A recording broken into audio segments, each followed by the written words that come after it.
In the past 3 months, I tied my best score and I also shot my worst score. I'm going to be recapping both of those rounds because I think there is some good lessons that we can take and apply them in the future. And guys, if you're new here, my name is Chonger and I'm an average golfer with the goal of trying to get to scratch, documenting my journey on YouTube. So if you guys want to follow along, hit that subscribe button, turn on the notification bell, and hope to see you guys along for the ride. So in this video today, I want to talk about those 2 rounds that I mentioned earlier, give you an update on my swing progress, and also talk about my future plans for this year so I can hope to shoot some of my lowest scores to date. Apologies, I haven't provided a lot of updates since my last Road to Scratch plan, but truthfully, I haven't been golfing that much. There has always been just something going on every month. In January, I was alone, we went on vacation. February, I was busy with work. March, we celebrated anniversary and my wife's birthday, we went away on vacation. And then I also had a bit of a neck strain. But now work has started to slow down, so I do anticipate I will be able to golf a lot more. And I'm also looking into some more golf specific tripods so that way I'm able to better film my practice and rounds for you guys and be able to document my journey easier. And as well as the weather gets better, it won't be raining as much. The last couple of rounds I have been playing when it has been raining, so it has been hard to film. I have my weather gloves on and my phone gets wet and everything like that. It's just a big hassle. Don't want to deal with that. So don't worry, in the next couple of months, I anticipate more frequent updates and I'll be able to play a lot more and document my journey as such. Alright, let's recap those rounds. So first, let's talk about my best round. I shot 86 at Golden Eagle. So to preface this round, I haven't played in a couple of weeks, and also arriving to the tee time, me and my friend were running a bit behind. We had about 5 minutes to spare, so had no time to warm up before. Just roll a few putts, but then had to go right to the first tee. And so all things considered, I was actually surprised how well I shot, especially too because my ball striking was very poor. So here's why I think the round went well, and I can apply some of these into future rounds as well. So the first thing is I had no expectations. So since I haven't played golf in a while, I had no expectations of what my swing would look like, or really any expectations on how well I would play. So this definitely freed me up a lot. In this particular round, I was just playing golf. I wasn't playing golf swing. I wasn't overanalyzing things. I was playing more relaxed, and I was just pretty much having fun. And it turns out I was playing pretty good, so it was even more fun. And as mentioned before, my ball striking was not the best, so I dropped my ego and clubbed up a few times. For example, I remember there was this particular par 3, it was 150 something yards. Everyone in my group took a 9-iron.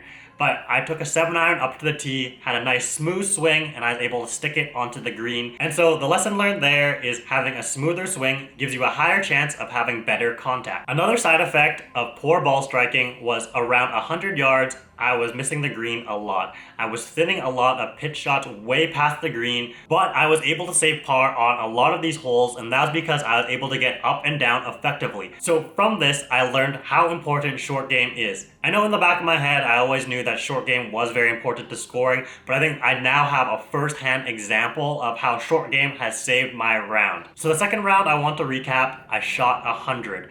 And like the first round, I haven't played in a couple of weeks leading up to this, but unlike the first round, I was able to practice at the range before the round. And in this range session, I was trying to work on my swing. I know predominantly I do have a miss left and I've been hooking the ball. And during this range session, I was pushing the ball out to the right, so a bit opposite of my normal miss. So going into the round, I had no idea what my golf swing would do, and I was a bit uncertain.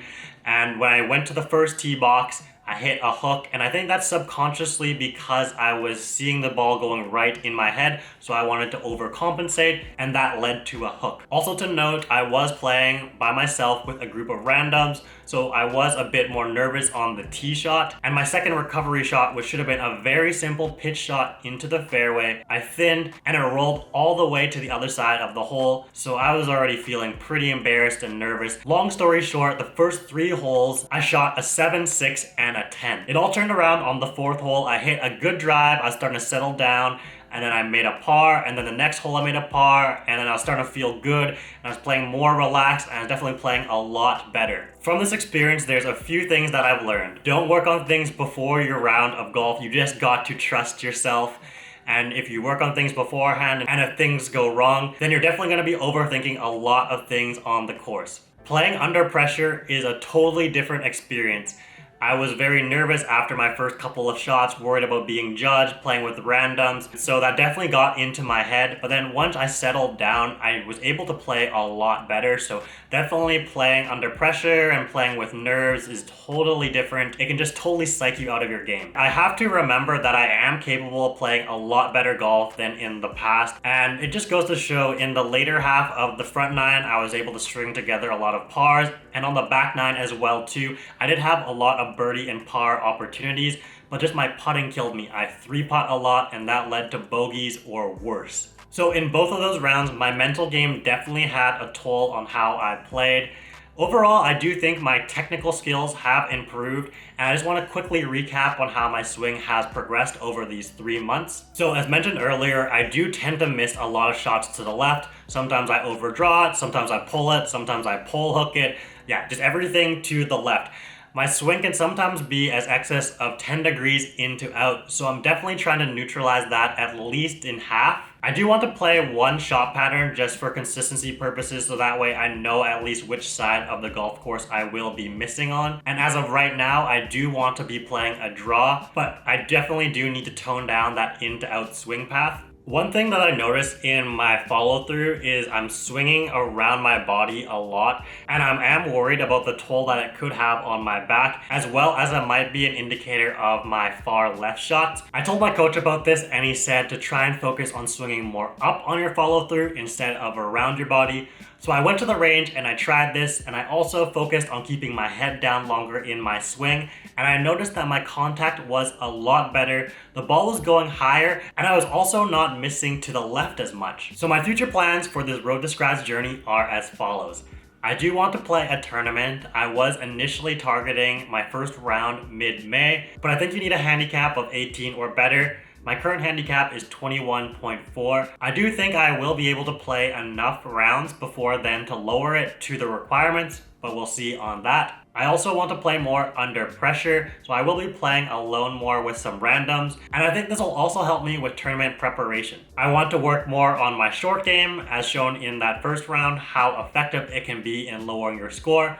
So I will be playing some more pitch and putt with my wife, and this will also give me some good opportunities and experiences with shooting low, as it is just some shorter par 3s. I know psychologically some things can change when your score is getting close to par, so maybe on a pitch and putt I will be experiencing some of that. I was thinking of getting some new clubs, but at the moment I don't think I can afford them just with our wedding reception coming up. I did want to get a brand new driver, get that fitted, and get a nice aftermarket shaft in there, but I have considered just getting an older model like a Sim 2 and then putting a Ventus in it or something like that. I do think I will have a driver in my bag by my birthday in June, so that's one club to take care of. So that is my 3-month update on my journey so far. I'm sorry on such a long delay in between. I do plan to golf a lot more, or at least more than I did this past 3 months, so I will have more to update you on. But anyways, if you enjoyed this video, smash the like button, subscribe if you aren't already, and I'll see you guys in the next video. Thanks for watching. Peace.